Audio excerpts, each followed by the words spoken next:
아멘. 하나님께 영광 돌립니다. 하나님 감사합니다. 우리의 찬양과 경배를 받으시는 주님, 오늘도 우리에게 일용할 양식을 주시는 줄로 믿습니다. 영의 양식을 허락하시며 삶의 필요를 공급하시며 주님이 기뻐하시는 복된 삶을 살 수 있도록 주님 허락하여 주시옵소서. 말씀을 증거한 자가 부족하오니 주님께서 친히 임재하시고 감동 감화하사 생명의 말씀만 들을 수 있도록 우리의 심령을 열어주시고 변화시켜 주시옵소서. 예수 그리스도의 이름으로 기도하였습니다. 아멘. 할렐루야. 네, 오늘 우리는 복음에 합당한 일꾼이라는 주제로 말씀을 상고하려고 합니다. 복음에 합당한 사역, 또 복음에 합당한 직장, 이렇게 제목을 정하려고 하니까 이 교회와 직장이 분리되는 것 같아서 제목을 복음에 합당한 일꾼이라고 정해 보았습니다. 그런데 여러분, 이 일꾼은 교회에서 열심히 일해라 그 일꾼 이전에 여러분의 삶의 현장에서, 직장에서, 사업장에서, 또 관청에서, 학교에서, 다양한 곳에서 일하시는 여러분이 날마다 생업에서 하시는 그 일을 말하는 것입니다. 먼저 우리는 왜 일하는가? 이 질문에 대해서 한 번쯤 생각하고자 합니다. 많은 사람들이 돈을 벌기 위해서 일한다고 생각을 합니다. 직장인도 돈 벌기 위해서 남의 밑에서 싫은 소리 들어가면서 일을 하고, 사업가도 내 마음대로 내 포부대로 열심히 일해서 돈을 벌고 싶어서 사업을 한다고 생각하는 분들이 있습니다. 그런데 열심히 일을 하다 보면 내가 살기 위해서 돈을 버는지 돈을 벌기 위해서 사는지 혼동이 되는 경우가 있다고 말하시는 분들이 있습니다. 사실 우리가 생활을 하기 위해서 돈이 필요합니다. 돈은 현대인에게 필수품이 되었습니다. 생필품을 사려면 돈이 필요하고, 그것뿐입니까? 온통 모든 곳에 돈이 필요합니다. 그리고 돈이 없으면 사람 구실도 못하는 것처럼 보이는 것이 21세기 자본주의 사회입니다. 그런데 성경은 돈에 대한 경고가 유난히 많습니다. 리차드 폴스터가 쓰신 책 머니, 파워, 섹스라고 하는 유명한 경건서적이 있죠. 이 책을 보면 재물이 만모니즘이다, 돈이 만몬이다라는 그런 경고가 나옵니다. 사실 성경이 돈에 대해서 하는 경고는 대부분 다 돈에 대한 욕심을 말하는 거예요. 돈을 미워하라는 것이 아니라 돈에 대한 욕심이 모든 악의 근본이라고 말하고 있습니다. 사도 바울은 디모데전서 6장 10절에서 돈을 사랑함이 일만 악의 뿌리가 되나니 이것을 탐내는 자들은 미혹을 받아 믿음에서 떠나 많은 근심으로써 자기를 찔렀다라고 경고하고 있습니다. 여러분, 믿음을 위협할 수 있는 것 중에 돈을 사랑하는 것이 있다는 것입니다. 대단하지 않습니까? 이 돈의 문제가 아니라 돈을 바라보는 우리의 시각에 탐욕이 들어갈 때 이런 불상사가 생긴다는 것입니다. 소유욕, 탐욕, 그것이 악을 행하게 만든다는 것입니다. 그런데 예수님은 사실 돈에 대해서 긍정적으로 말씀하셨다고 저는 생각합니다. 많은 분들이 그렇게 성경을 해석합니다. 왜냐하면 예수님께서 돈을 예화로 드신 경우가 많기 때문에 그렇습니다. 돈을 비유로 하나님 나라의 진리, 또 세상에서 하나님의 백성으로 살아가야 할 도리를 많이 말씀하셨어요. 오늘 이 달란트 비유도 사실은 돈에 대한 이야기입니다, 여러분. 예수님께서 돈을 가지고 장사하는 그 종들에 대해서 하신 비유입니다. 물론 이것은 영적인 진리에 관한 말씀이기도 하지만 우리는 주님께서 부자에 대해서 또 돈에 대해서 긍정적으로 인정하셨다는 메시지로 해석을 하고 싶습니다. 모든 부자가 다 그 자체로 나쁜 게 아니라 재물을 사랑하는 부자가 잘못된 것이죠. 그런데 그 재물로 의를 행하는 의로운 부자들이 있습니다. 재물로 이웃을 구제하고 하나님 나라의 보물을 쌓는 의로운 부자들이 있는 거예요. 의로운 청지기들이 있는 거예요. 돈으로 하나님께 영광을 돌리고 하나님이 기뻐하시는 사역을 하고 섬기는 가난한 과부 같은 그런 재물을 사용하는 의로운 사람들이 있는 것입니다. 그래서 오늘 우리는 이 달란트 비유를 통해서 주님은 우리에게 어떤 일꾼이 되기를 원하시는가, 어떤 사역자가 되기를 원하시는가, 어떤 직장인이 되기를 원하시는가, 어떤 사업가가 되기를 원하시는가, 이 말씀에 대해서 상고하기를 원합니다. 목사님 저는 은퇴해가지고 할 일이 없는데요. 그분들에게는 하나님의 교회에서 하는 사역이 이 일꾼의 도리에 해당한다고 생각합니다. 내가 지금 세속적인 직장이 있든 없든 사업을 하든 안 하든 우리는 모두 다 하나님이 맡기신 사역을 감당하는 하나님 나라의 사업가입니다. 우리 모두 하나님 나라의 사업에 종사하는 하나님 나라 천국에 종사하는 직장인입니다. 그리고 또 우리에게 주신 이 세상에서의 직장에서 일하는 일꾼들이죠. 그래서 오늘 우리 달란트 비유를 통해서 하나님은 우리가 어떤 일꾼이 되기를 원하시는가 한번 상고하고자 합니다. 첫 번째, 하나님 나라에 합당한 일꾼은, 복음에 합당한 일꾼은 어떤 의식을 가지고 일하는가, 이것이 중요한 것 같습니다. 14절, 또 어떤 사람이 타국에 갈 때 그 종들을 불러 자기 소유를 맡긴 것 같으니. 그래서 종은, 일꾼은 자기 소유가 아니라 주인의 소유를 맡은 청직이라는 것입니다. 내 것이 아니라 주님께서 맡기신 것을 관리하는, 또 그것을 가지고 일하는 소명을 받았다는 것입니다. 그래서 여러분이 어떤 직장에 계시든지 내가 일하는 것이 주님의 것이고 주님께서 맡기셨다는 소명의식이 필요합니다.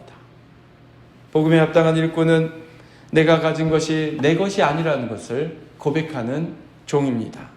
이것은 주님께서 맡기신 것이고 그래서 주님께 돌려드릴 것이고 또 주님께서 평가하실 그 결산이 기다리고 있는 소명이라는 것을 인정해야 합니다. 내 직장의 주인이 하나님이시라는 걸 인정하는 거예요. 내가 출근해서 사장님에게 인사하고 보스가 있고 또 여러 동료들이 있지만은 내 직장은, 내가 일하는 회사는, 내가 운영하는 사업체의 주인은 주님이시다. 주님께 돌려드려야 할 주님의 것이다. 주님으로부터 받은 사명이다. 이 소명의식이 필요하다고 봅니다. 두 번째로 하나님 나라에 합당한 일꾼, 복음에 합당한 일꾼은 다른 사람의 재능과 은사에 대해서 비교할 그런 여유가 없다는 것입니다. 사람들이 가지고 있는 다양한 재능, 은사, 달란트를 가지고 비교하면서 시험에 빠질 필요도 없고 시기할 필요도 없고 질투하거나 부러워할 필요가 없다는 것입니다. 15절을 보니까 각각 그 재능대로 5, 2, 또 1 달란트를 주인께서 주셨어요. 그래서 나보다 더 많이 받은 사람이 있습니다. 나보다 적게 받은 사람도 있고 내가 갖지 못한 은사를 가진 사람이 있고 내가 갖지 못한 좋은 백그라운드를 가진 사람이 있어요. 어떤 사람은 세상 말로는 금수저, 은수저, 다이아몬드 수저 뭐 그런 게 있는지 모르겠습니다만 그런 것을 가지고 났을 수도 있어요. 그런데 그게 중요한 게 아닙니다. 내가 주님으로부터 받은 그것이 가장 소중한 것이고 가장 의미 있는 것이고 나에게 가장 고귀한 것입니다. 다른 사람이 나보다 더 나은 인생을 살고 있다고 오해할 필요가 없는 거예요. 그가 받은 것을 보고서 그가 더 나은 인생을 살고 있다. 천만의 만만의 말씀입니다. 내가 주님께로부터 받은 그것을 가지고 열심히 산다면 내가 가장 복된 삶을 살고 있는 거예요. 내가 가장 행복한 삶을 살고 있는 거예요. 비교할 필요가 없는 것이에요. 그리고 이것은 잠깐 맡은 것입니다, 여러분. 나에게 금수저가 떨어졌든 다이아몬드가 떨어졌든 그것은 잠깐 맡은 거예요. 그것이 영원한 줄로 착각하고서 나는 다른 사람보다 더 나은 인생을 살고 있어 오해할 필요도 없고 아니 왜 나는 다른 사람에게 있는 그 숱한 그런 복을 받지도 못하고 이렇게 비참하게 스타트하는가 그렇게 기죽을 필요도 없습니다. 주님께서 내 인생을 맡기셨고 나에게 이 귀한 시간을 맡기셨고 이 좋은 직장을 맡기셨다라는 그 감사와 기쁨으로 주님이 맡기신 그 소명을 감당한다면 부러워할 필요가 없어요. 세 번째로 복음에 합당한 일꾼은 부지런해야 합니다. 이것이 어쩌면 가장 중요한 핵심인지도 모르겠습니다. 16절 5달란트 받은 자는 바로 가서 그것으로 장사하였다고 말씀하고 있습니다. 바로 가서 주님께서 주신 그 사명, 주님께서 주신 그 일터, 거기서 일하는 것을 미루지 않는 것입니다. 게으름을 피우지 않는 거예요. 핑계를 대지 않는 거예요. 일하지 않을 핑계, 미룰 수 있는 핑계 찾지 않습니다. 바로 일하는 것입니다. 그리고 열심히 일하는 것입니다. 성실하게 일하는 것입니다. 17절 보니까 2달란트 받은 자도 그같이 하여 어떻게 했다고요? 바로 가서 그도 열심히 일을 해서 이문을 남겼습니다. 그런데 이 복음에 합당하지 않은 일꾼이 한 사람 나와요. 한 사람이라고 되어 있지만 이건 비유니까 이렇게 사는 사람들이 굉장히 많다는 것입니다. 부적격한 사람, 불합격한 일꾼이 있다는 것입니다. 그 사람은 18절을 보니까 땅을 파고 그 주인의 돈을 감추어 둔 사람입니다. 이게 달란트가 사실은 거액이에요. 근데 이 거액을 감당하기 힘들다고 스스로 느꼈는지 아니면 주인이 왜 다른 사람보다 나는 적게 주었다고 그렇게 불만에 가득 차서 그런 것인지 아니면 나중에 나오는 것처럼 주인이 혹시라도 손해를 끼치면 야단칠까봐 두려웠던지 이유는 많습니다. 핑계도 많습니다. 그 달란트를 숨겼습니다. 주님께서 주신 그 사명을 숨겨버린 거예요. 방치한 거예요. 나에게 주신 기회를 포기한 거예요. 나에게 주신 재능을 썩혀버린 거예요. 스스로 기회를 날려버린 사람입니다. 그런데 이 사람을 한마디로 뭐라고 말할 수 있어요? 여러분, 그가 하고 싶은 말은 많았을 수 있어요. 많은 핑계를 댈 수 있지만 우리는 한마디로 말할 수 있습니다. 그는 게으른 사람입니다. 용기가 없었던, 지혜가 없었던, 협력자가 없었던, 사업 파트너가 없었던 그 어떤 핑계를 물어나고 그 사람은 게으른 사람이에요. 주님의 일에 게으른 사람이에요. 네. 다음으로 하나님 나라에 합당한 일꾼, 복음에 합당한 일꾼은 충분히 열심히 일하는 사람입니다. 충분히 일한다고 말한 것은 19절의 말씀 때문에 그랬습니다. 오랜 후에, 오랫동안 일하는 사람입니다. 사랑하는 성도 여러분, 주님은 우리에게 충분히 일할 기간을 주셨어요. 나는 변변한 직장 없이 힘들게 살다가 이제서 제대로 된 직장, 제대로 된 사업을 하는데 은퇴할 시간이 얼마 남지 않았습니다. 그런 생각을 하실 수도 있겠지만 여러분, 주님은 여러분에게 충분한 시간을 주셨습니다. 꼭 세상 사람들이 인정할 만큼 떵떵거리는 그런 높은 빌딩을 가져야만 사업에 성공하고 인정받고 주님께서 칭찬하시는 것이 아닙니다. 여러분이 열심히 일하셨으면, 여러분이 성실하게 일하셨으면 그것으로 족한 것입니다. 그것으로 여러분은 주님 앞에서 결산할 수 있는 자격을 갖춘 거예요. 그래서 여러분이 어떤 소명, 어떤 사명, 어떤 직장, 어떤 일터에서 일하셨든지 충분한 거예요. 주님께서 부르시면, 주님께서 결산하자고 하시면 여러분 충분히 일하신 것입니다. 충분히 기회를 누리신 것입니다. 그래서 그것 때문에 인간적으로 다른 사람과 비교하고서 기죽을 필요도 없고 아쉬워하실 필요도 없어요. 내가 더 일찍 더 좋은 직장에 다녔더라면, 내가 더 일찌감치 다른 사업에 손을 대었더라면 그런 생각을 하실 필요 없어요. 지금 하신 일들, 지금까지 해오신 일들, 그것을 그대로 주님 앞에 결산하면 되는 줄로 믿습니다. 그런데 오늘 우리가 받는 도전이 있어요. 그것은 무엇입니까? 일꾼은 성실하게 부지런히 일해야 되고 그 다음에 이문을 남겨야 한다는 거예요. 이게 괴롭습니다, 여러분. 이문을 남겨야 된다는 거예요. 20절, 5달란트 받았던 자가 5달란트를 더 가지고 와서 이르되 주인이여 내게 5달란트를 주셨는데 보소서 내가 또 5달란트를 남겼나이다. Additionally, 추가로 5달란트를 남겨서 100% 이문을 남겼습니다 라고 고백을 하죠. 2달란트 받았던 자도 내가 100% 이문을 남겼나이다. 1달란트 받았던 자는 0%. 그래서 손해를 끼치는 그런 종이 되었는데 처음 두 종은 100% 이문을 남겨서 주인으로부터 칭찬을 받습니다. 그래서 우리는 고민합니다. 돈을 벌어야 되는구나. 이익을 남겨야 되는구나. 세상적으로 성공해야 주님이 칭찬하시겠구나. 이런 걱정이 생기잖아요. 사업하다가 실패한 사람들은 주님께서 어떻게 하시나. 그런데 여러분, 저는 주인에게 손해를 끼쳤지만 다른 사람들에게 유익을 끼쳤던 청지기가 그 답을 준다고 생각합니다. 여러분, 왜 이 이문을 남겨야 되는 거예요? 왜 사업을 해야 되고 왜 열심히 일을 해야 되는 거예요? 다른 사람을 유익하게 하는 것이라. 주인으로부터 책망을 받은 청지기가 빚진 다른 사람들에게 빚을 탕감해 주어서 거래처, 쉽게 말하면 거래처 사람들을 기쁘게 해줬어요. 다른 사람들을 기쁘게 해줬어요. 그 사람들을 얻었어요. 여러분, 돈의 이문을 남기지 못해도 좋습니다. 돈을 많이 모으지 못해도 좋습니다. 좋은 사람들을 사귀셨다면, 다른 사람들에게 좋은 일을 하셨다면, 복음을 전하셨다면, 다른 사람의 영혼을 살리셨다면 여러분은 그 어떤 돈보다도 더 큰 이문을 남긴 거예요. 칭찬받는 일을 하신 거예요.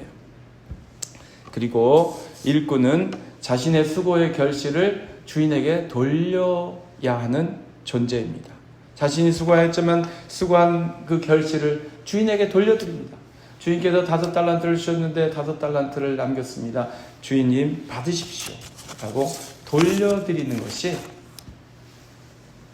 참 일꾼의 모습입니다. 그리고 주인은 말씀하십니다. 적은 일에 충성하였으니 더 많은 것을 맡게 될 것이다. 21절 그 주인이 이르되 잘하였도다 착하고 충성된 종아 내가 적은 일에 충성하였음에 내가 많은 것을 내게 맡기리니 내 주인의 즐거움에 참여할지어다. 이 말씀은 참 큰 도전이죠. 사랑하는 성도 여러분, 우리가 이 땅을 살면서 열심히 일합니다. 사업합니다. 직장 생활합니다. 교회에서 사역을 감당합니다.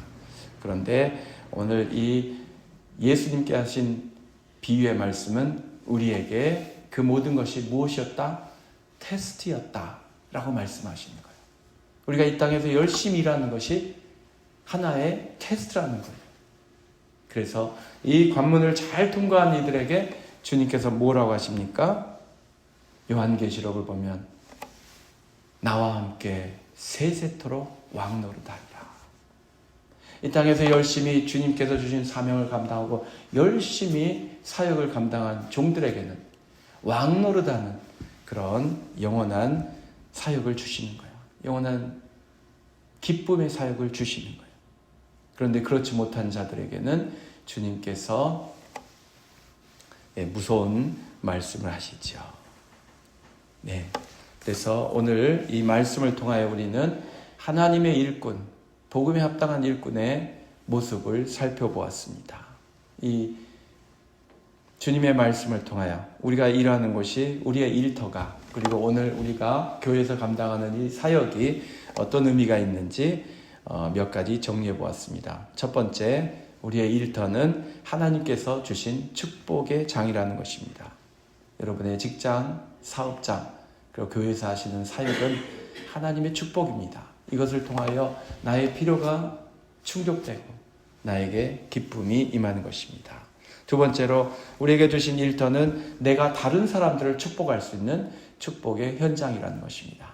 하나님께서 아브라함을 축복하셨을 때 너는 축복의 근원이 될지라 말씀하셨는데, 사랑하는 성도 여러분, 여러분이 참여하시는 그 사역, 또 직장, 사업장에서 여러분이 그 일을 통해서 축복을 받으시지만 여러분 자체가 다른 사람에게 축복이 될 수 있다는 것입니다. 믿지 못하는 이들을 직장에서 만나서 교제하고 그들에게 복음을 전하는 축복의 통로가 될 수 있습니다. 그래서 직장은 또한 일터는 하나님이 우리에게 주신 선교의 장이 될 수 있습니다. 또한 직장을 통해서, 사업체를 통해서 하나님이 임재하시고 하나님께서 세상을 바꾸시는, 변화시키는 역사를 체험하실 수 있습니다. 마지막으로 여러분의 일터는 여러분의 자아를 실현하는 현장이 될 수 있다는 것입니다. 많은 사람들이 삶의 무의미와 허무와 공허함을 느낍니다. 많은 경우 일이 없어서 그렇습니다. 일을 통해서 다른 사람에게 유의감을 끼치는 그 기쁨, 나에게 주신 재능을 발휘하는 그 기쁨, 나를 통해서 하나님께서 창의적인 새로운 일을 만들어 가시는 그런 기쁨, 또 그 일을 통해서, 직장을 통해서, 사업체를 통해서, 또 교회에서 하는 사역의 현장을 통해서 여러 사람들과 관계를 맺고 서로 섬기고 서로 사귀고 함께 기뻐할 수 있는 그 기쁨, 그것을 통해서 우리의 삶이 변한다는 것입니다. 우리의 삶의 열매가 맺힌다는 것입니다.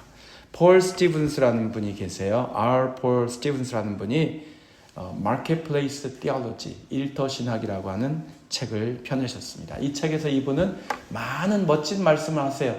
그런데 이분이 던지는 질문은 이것입니다. 여러분이 비즈니스하고 하는 현장에서, 여러분이 일하는 그 일터에서 하나님과 동행하십니까? 이것이 이 책의 질문이에요. 사랑하는 성도 여러분, 여러분의 일터에서, 직장에서, 또 은퇴하셨으면, 또 은퇴하시면서 하시는 여러 가지 소일거리에서 여러분은 주님과 동행하십니까? 여러분의 일을 통해서, 여러분의 직장 직무를 통해서, 직책을 통해서 그리스도의 향기를 내뿜으십니까? 내 일이 주님의 일이고 주님이 나와 함께 일하시고 주님이 내 직장의 보스라고 인정하십니까? 사랑하는 성도 여러분, 주님께서 여러분을 그 자리에 보내신 것은 여러분에게 베푸시는 축복이라고 믿습니다. 또한 여러분을 통하여 일하시는 그 일터를 축복하신다고 믿습니다. 여러분을 통하여 하나님이 베푸시는 놀라운 축복이 함께 일하는 동료들에게 퍼져나가게 되는 것을 믿습니다. 그리고 일하시는 그곳에 하나님께서 임재하심을 믿습니다. 어떻게 할 때 여러분이 주의 성령으로 충만하고 말씀으로 충만하고 그리스도와 동행하실 때 여러분을 통하여 하나님의 나라가 일하시는 그곳에 빛나게 되는 줄로 믿습니다. 그래서 여러분의 언어를 통해서, 얼굴을 통해서, 표정을 통해서, 대화를 통해서, 관계를 통해서 그리스도의 향기가, 그리스도의 빛이 비춰나가게 될 줄로 믿습니다. 걸어가시며 자비가 풍성하신 주 하나님 아버지, 오늘 하나님 앞에 나와서 헌신한 우리 삼지역 특별히 기억하여 주시고 축복하여 주심을 믿습니다.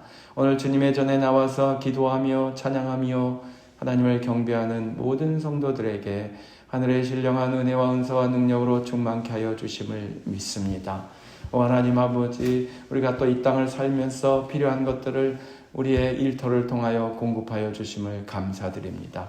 하나님, 오늘 우리가 일하게 하신 그곳이 하나님이 함께 하시는 곳이요, 하나님께서 동행하시는 곳이요, 하나님의 은혜와 축복이 임하는 축복의 현장인 줄로 믿습니다.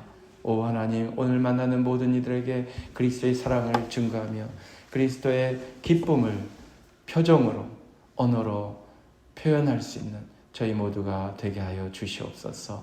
우리가 만나는 이들에게 그리스도의 향기가 물씬 풍겨나며 우리와 함께 주님의 집에 나와서 함께 경배하고 싶은 충동이 들 정도로 주님, 우리가 말씀과 성령으로 충만케 하여 주시옵소서. 감사드리며 주님 예수 그리스도 이름으로 기도하였습니다. 아멘. 다 같이 하나님께 찬송 하실 때 찬송가 320장 나의 죄를 정케 하사. 사랑하는 성도 여러분, 주님께서 우리를 하나님 나라의 일꾼으로 불러주셨습니다. 어디에서 일하시든지 무엇을 하시든지 주님께서 주인 되시고 주님께서 동행하시고 주님께서 도와주시는 것을 믿으시기 바랍니다. 이제는 우리 주 예수 그리스도의 크신 은혜와 하나님 아버지 극진하신 사랑하심과 성령님의 감화감동 충만케 하심이 오늘 주님께서 부르시는 곳에서 최선을 다해서 열심히 일하겠습니다.